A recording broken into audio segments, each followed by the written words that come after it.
Hi, everyone, and thanks for joining us for the Missing Pet Consultant course, number 2, Missing Pet Prevention and Recovery in the Animal Shelter. This is Module C, Navigating the Shelter System. Now, if you're working in an animal shelter, this will help you understand things from the point of view of outsiders, because you may think, well, I already know how this works, but that's just the problem. It makes sense to you because you work in the system, but it probably doesn't make sense to anyone else. And if you are taking this course and you do not work in an animal shelter and you're not familiar with the system, it will be eye-opening for you, and it will help you assist others in finding their pets. It will help you be able to give them the best advice to be able to find and reclaim their pet should their pet be in an animal shelter.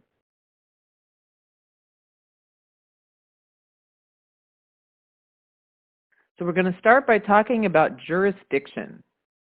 This is one of the most confusing topics in animal sheltering.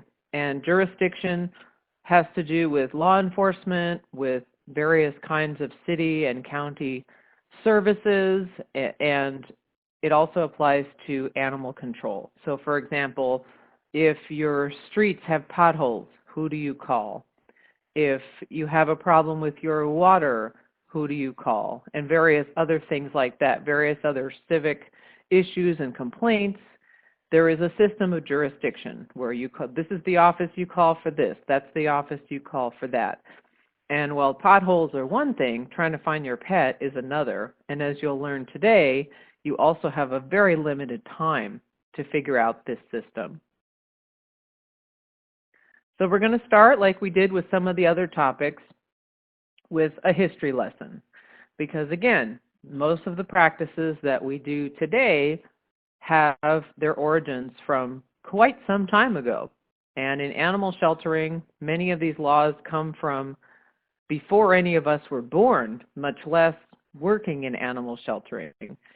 The ones in the United States and Canada are from 100+ years ago. Those in Europe go back even farther than that. So in the U.S., animal control departments mostly came into existence late 1800s, early 1900s. And it's kind of difficult to find documentation. I've found some from the old newspapers, like the New York Times and Harper's, because they have these old newspapers and magazines that are on file that you can get a hold of, and I'm sure there are others, but that's where I've concentrated my research.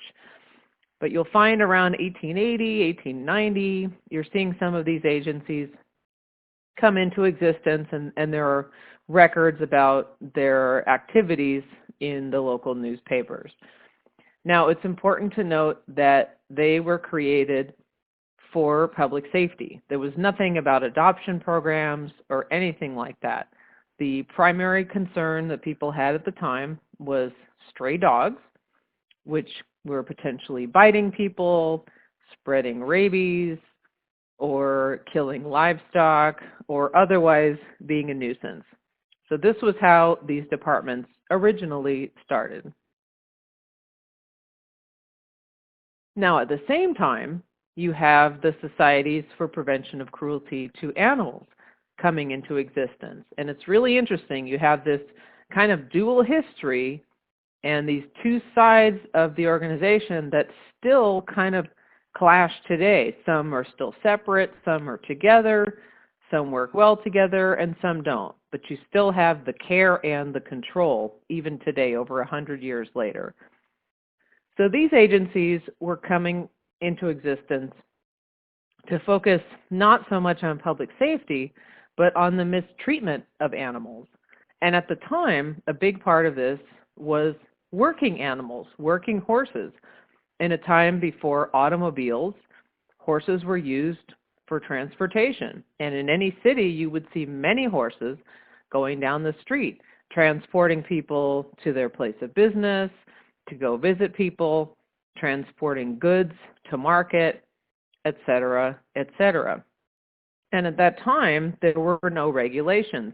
You could literally work your horse to death, and there was no consequence for that. So as you can see from the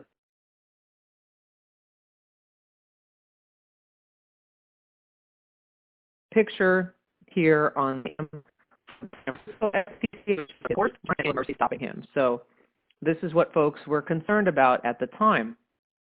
And also on the abolishment of vivisection, which is experimentation on live animals, which was just starting at that time.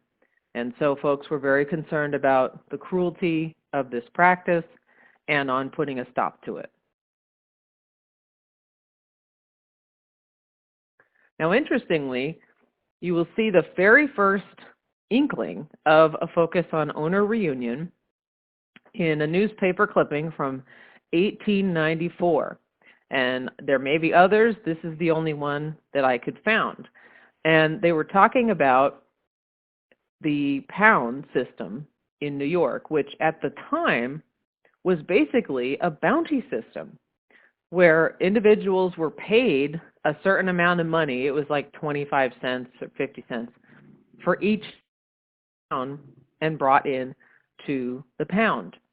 And this was an attempt at curbing the stray dog population in a big city, which, as you can imagine, was pretty out of control. At the time, there were no hold periods. Many of these dogs were simply shot in the street, and those that did end up at the pound, the owners had till sundown to reclaim them, and then they were killed. So a hold period of 48 hours was a vast improvement on the original system. The new law abolished the bounty system, and the ASPCA, which was one of those early SPCAs taking over animal control for the city, also decided to set a redemption fee of $3, because before that, the fees were kind of up for grabs. And it's interesting to note that there were some news articles alleging some misappropriation of those funds by the various pound masters, that they were setting the fees themselves and putting the money in their pocket. So a redemption fee of $3 was set, which in today's money would be about $80. So it's still a significant amount of money, especially for someone who's not working or is otherwise lower income. But at least it was an attempt to start getting these animals home or being placed into an adoptive home rather than simply being killed. Now, across the US, Canada, and everywhere else in the world, as these departments were coming into existence, each one was being set up independently. It's not like there was any kind of national or even state-wide system. So if you and I were to all sit down and come up with a system, it would be logical. We would say, okay, here are our goals. We want to protect the public safety. We want to get missing pets back home quickly. So here's what we're going to do. We're going to set up agencies in the various neighborhoods that are easy for people to find, and they're easy for people to communicate with. These agencies will communicate with one another within a region. You know, there'd be a logical way to set up this system. But unfortunately, that's not the way it happened. Each one popped up completely independently with different locations, different systems, different fees, different policies and procedures, just 1,000 different little islands all doing the same thing with little to no coordination between them. And unfortunately, we still see the results of that today in shelters that are even in the same town or in neighboring towns, not sharing records with each other, not having any kind of a system to even communicate with each other. So you may have an owner going to shelter A and looking for their missing dog, and shelter A may not even be telling them about shelter B, which is down the street, or any of this information is being shared, or they may not be telling each other, hey, we picked up a dog that's pretty close to your shelter, so you need to let people know that they also need to come down here. This is pretty uncommon today, and even in areas where folks are trying to do it, they're still struggling with a comprehensive system. So in the past, as our populations expanded and continue to expand today, so did the need for services. So you can imagine life 100 years ago, which was probably pretty concentrated in the big cities like New York, Boston, San Francisco, and et cetera. But in most of the rest of the country and in other countries, people lived in smaller townships and made their living by farming and other trades. And so they didn't live right on top of one another. And as there weren't as many people, there also weren't as many pets. And if you lived in a small town and an animal got lost, it might be with the local police department or sheriff or whatever. Same with the livestock animals. If your animals got out, they'd probably be penned up at the neighboring farm. So it was a lot less complicated at that time as well to find your pet, especially if you were not in the bigger city. But today, our populations have exploded, and much of the U.S. and other countries are heavily developed with very large cities and towns, very many people living on top of one another, and a huge need for services, and people having a higher expectation of services, and not wanting to see stray dogs in the street, and not wanting to live near livestock. So they want their areas zoned differently so they don't have to see or smell animals. And so things have changed quite a bit. I know I'm stating the obvious there, but it's important to understand that while things have changed, the laws really have not. So the result of this growth is that animal control, which had previously maybe been run by one guy at the police department, agencies started contracting out. And this was a way of sharing the burden and the expense, because this is not a business, as I'm sure you know if you work in animal sheltering. This is not a money-making business. It's not even a cost recovery business. It's a business that costs a lot of money, takes a lot of time, and can be very contentious, as local residents will complain about everything. They will complain about their neighbor's dogs barking. They will complain about flies if they live next to horses. They will also complain if they don't feel you're doing a good enough job. And maybe animals are being euthanized or you're not doing enough adoptions. It's not an easy industry to run. And so many of these agencies started looking for other possibilities. And interestingly, you have some cities, counties, whatever, running their own animal control. You also have those SPCAs, as with the ASPCA back in 1894, contracting with their local cities to take on those services in an attempt to A, raise funds for their humane work, and B, to try to do a good job with it, to try to be more proactive and get more animals adopted and have more positive outcomes and so forth. The problem is that this complicates things even further. Whereas in the past, if you lived in a small town, you could just go to the police department or the sheriff and say you were looking for your dog. Today, there's any number of iterations of animal control.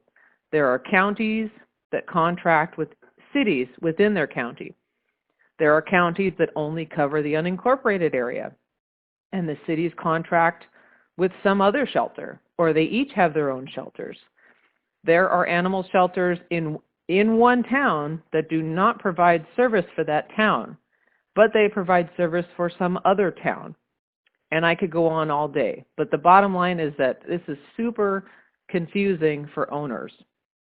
You also have shelters that don't provide service to strays, in other words, aren't contracted. They're simply an adoption center, but when people bring in animals, they feel compelled to accept them.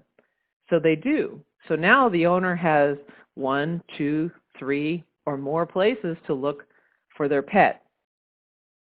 You can only imagine how confusing this is for someone who doesn't know the first thing about the system. So as I mentioned, shelters can be very far away from where the pets are found.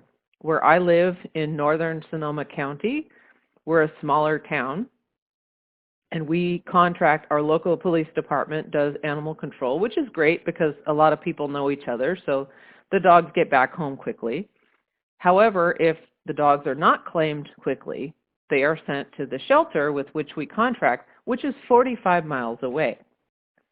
And it's like this all across the country. Even if a shelter is 10 miles or 20 miles away, if a person doesn't have reliable transportation, they have to take the bus. Shelters, as we know, are not in the greatest locations. They're usually not in the middle of town. They're on the outskirts, out in the country, out near a fleet yard or the dump or something, which is probably not going to be on the bus line. So again, this is just something for you to understand whether you're working in the shelter system or outside of it, to understand that it's very difficult for people to know where to even start looking for their pet. Now, hold periods are another complication and something that folks don't understand. And again, we go back to the history, where these hold periods are in the U.S. mandated by the state, and most of the ones that I have seen were passed in the 60s and 70s, which was a very different world from today in the 2000s. If you look at the language, some of them even use the word kill or destroy. There was not a lot of focus on a positive outcome. It was simply, and some of them are even talk about the disposal of animals. The animals may be picked up and disposed of. They're not even saying put them down. They're just saying dispose of them, which brings us to the modern day word still used in shelters when an animal's hold period is up, is the time of disposition. And it's a word I used to use until I realized what the root of it was, which is disposed. So again, those original periods focused on stray livestock. So if your cows got out, they were penned up in a place determined by the city. And if you didn't pick them up within a certain amount of days, or they weren't identified or tagged in some way, they could be sold at an auction, which is pretty much the way it goes today. And most of the laws will still say that around livestock animals, that after a certain period of time, they may be sold at an auction. So these laws were not really created for pets and adoption. They were more about livestock animals, which are handled differently. But unfortunately, those same laws were just written a little bit differently for dogs and cats, which nobody's going to buy them at an auction because they don't have a monetary value like a farm animal, which can be sold. So that's where it gets complicated, that these laws were simply created to give a minimum hold period for the owner a chance to reclaim them, but that was as far as they went. There was nothing else being done about what was then going to happen to the animal.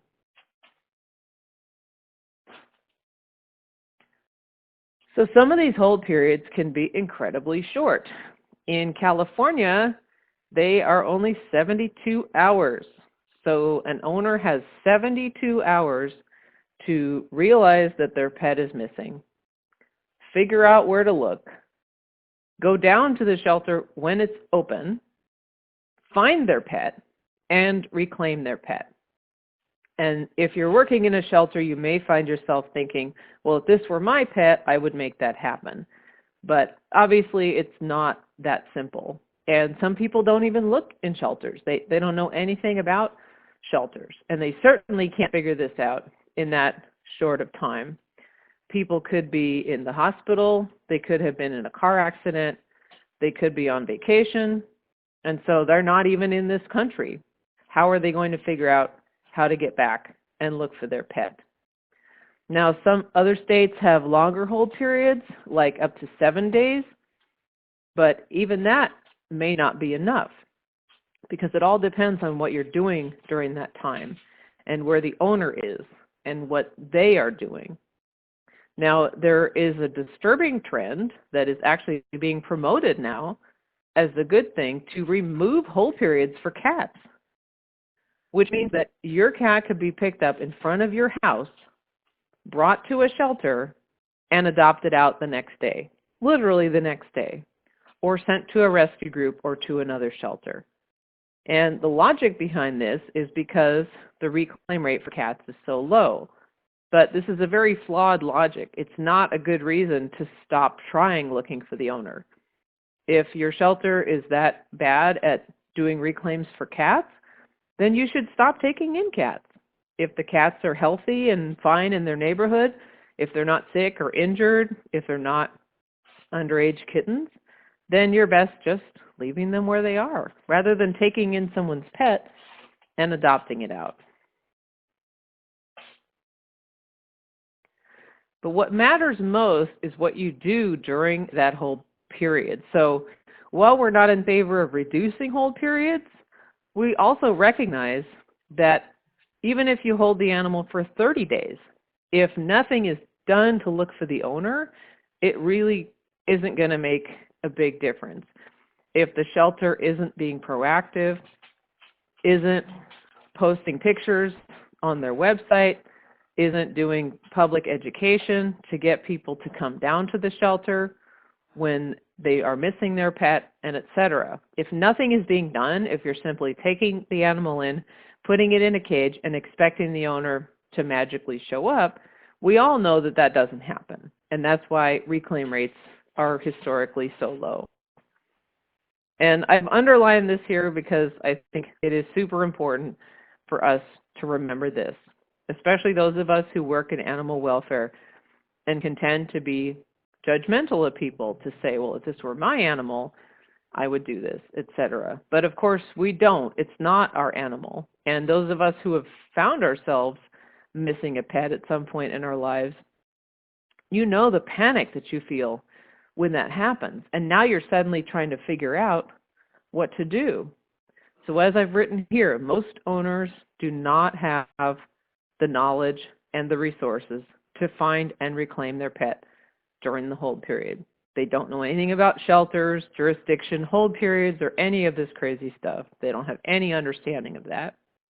They don't have the resources. They don't have time. They don't have transportation. They don't have the money, and all of these things. None of this makes them a bad pet owner. Many, many people keep pets, and the pets are just fine, even though the people are not wealthy and don't have a new car and all the time in the world. Does not make them bad pet owners. So we have to keep that in mind when we're in the shelter system or not, when we're trying to help people to get their pets back. We have to start from the place that they probably don't know what to do, and even if they do, they don't know how to do it.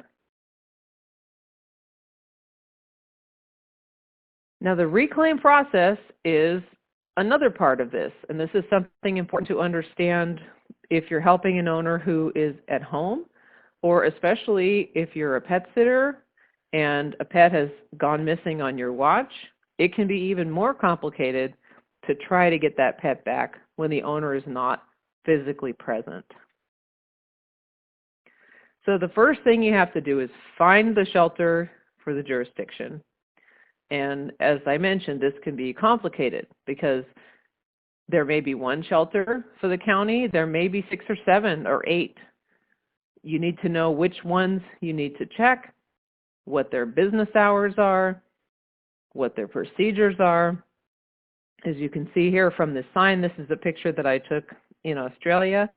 This is the City Pound, which is actually right next to the Humane Society. They kind of work in partnership. The Pound does the stray holds and the Humane Society does the adoptions. So they still kind of have that dual system, as you will see in some parts of the United States. So now you've identified the shelter or shelters where you need to search. Now you need to come down during the business hours, which can be pretty limited. Most are closed holidays, evenings, some are closed for lunchtime. They're not, hours tend to be very limited at animal shelters. It's not like going to a department store. You need to locate the lost and found department. And this is super important because I can't tell you how many times I have been involved in cases where the owners were going to the shelter, but they walk into the lobby and nobody talks to them, nobody helps them, or there's a line or it's really busy. And they don't have time to wait, or they don't want to stand in line or have to go interrupt somebody. So they simply walk into the shelter, look through all the adoption kennels, think that's it, and then leave, because the stray kennels are in the back, out of sight and behind a locked door in many shelters. And people don't know this. So I've known owners who've been coming in for a week, and they finally see their dog when it goes up for adoption. And then they're mad, of course, because they're like, I've been coming here for a week.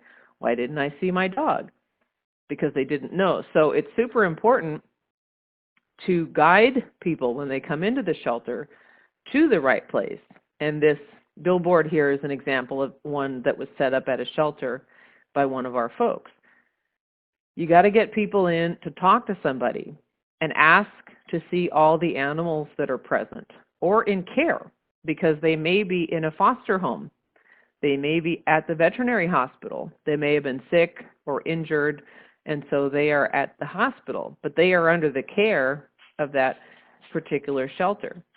They may be in a foster home. Maybe they've already been through the hold period, and maybe they have a medical or a behavioral issue, so they're in a foster home. Or perhaps the shelter is just very crowded, and they send home as many animals as they can, although that animal isn't particularly up for adoption yet and may still be claimed by the owner.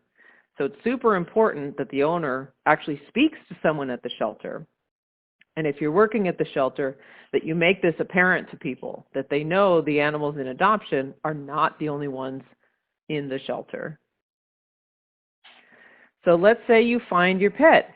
That's awesome. You find and identify your pet. Okay, that's my dog. I want to take him home.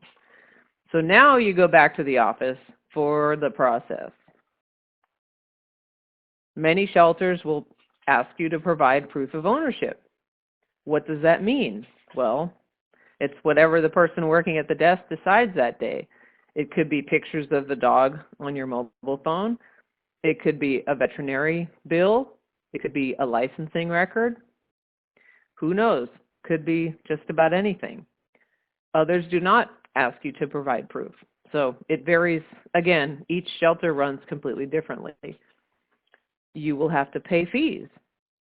There's usually an impound fee and a daily board fee. Some shelters charge for the vaccines and all the other services that were performed.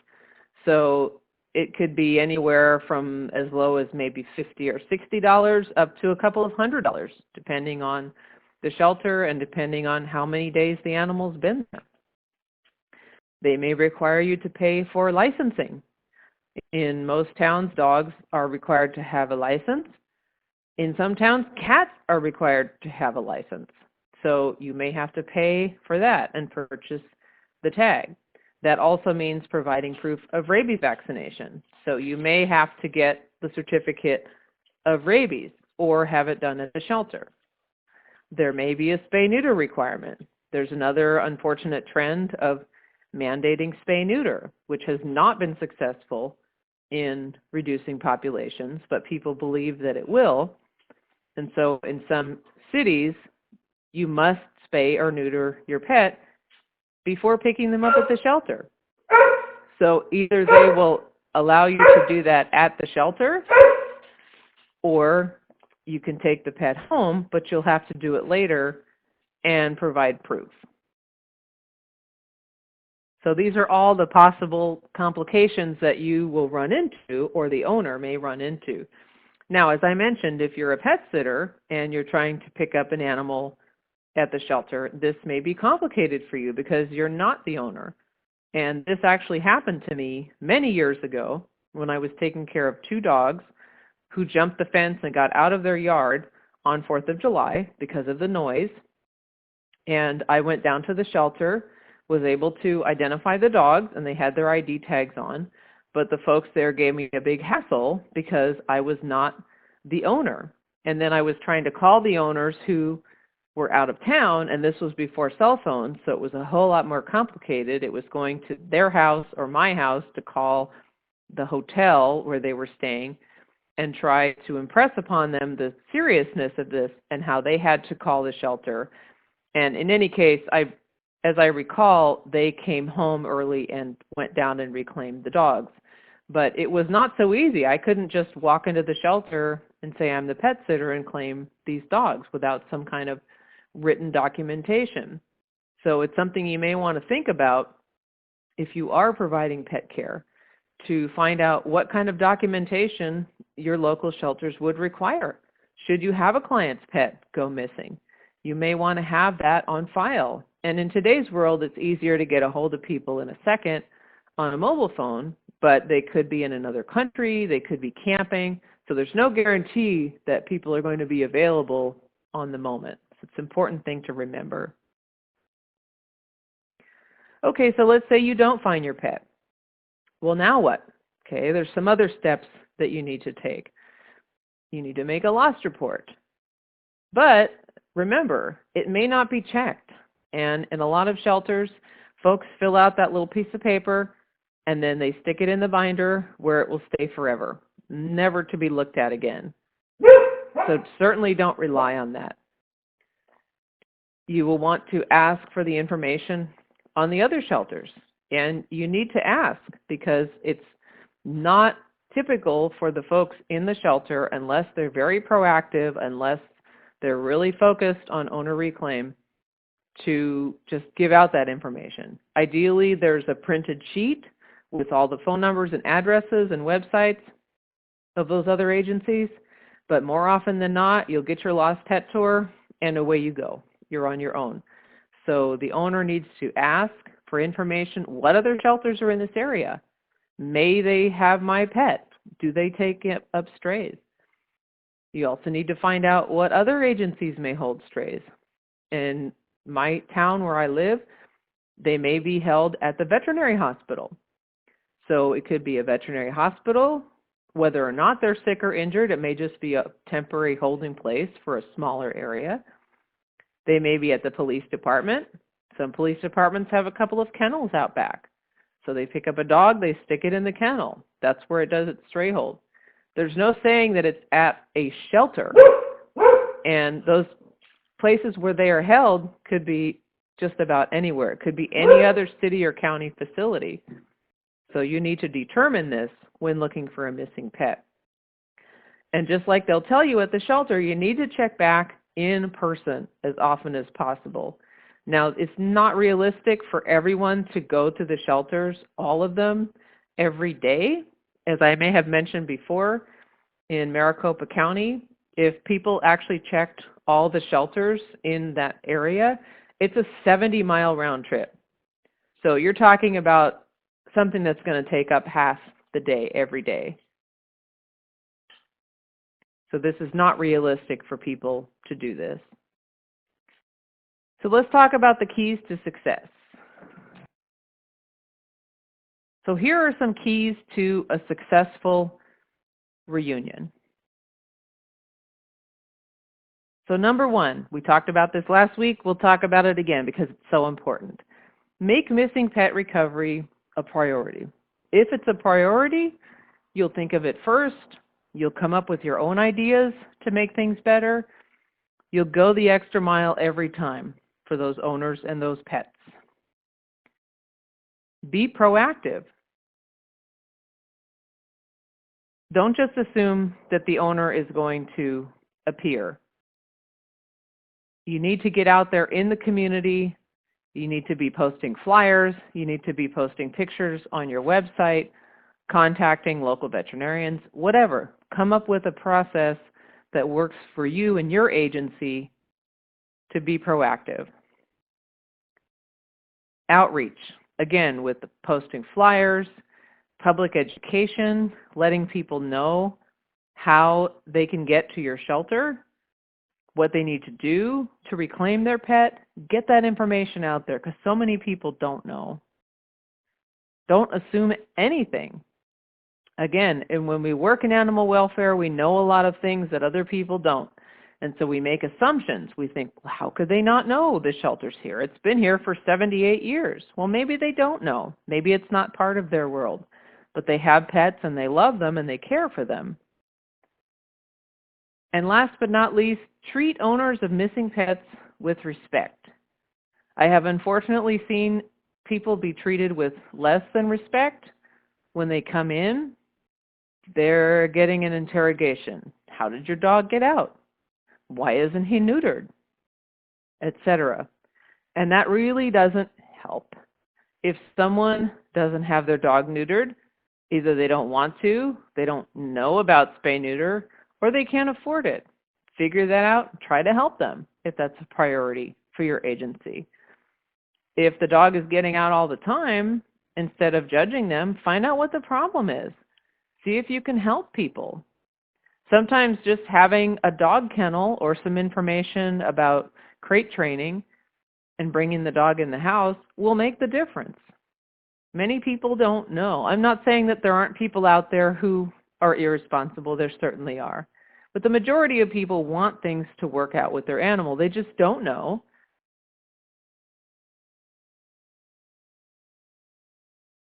Outside, and the dog gets away, and then they end up owing fees, and etc. Do what you can to help people rather than judging them, and it will make a difference for everyone.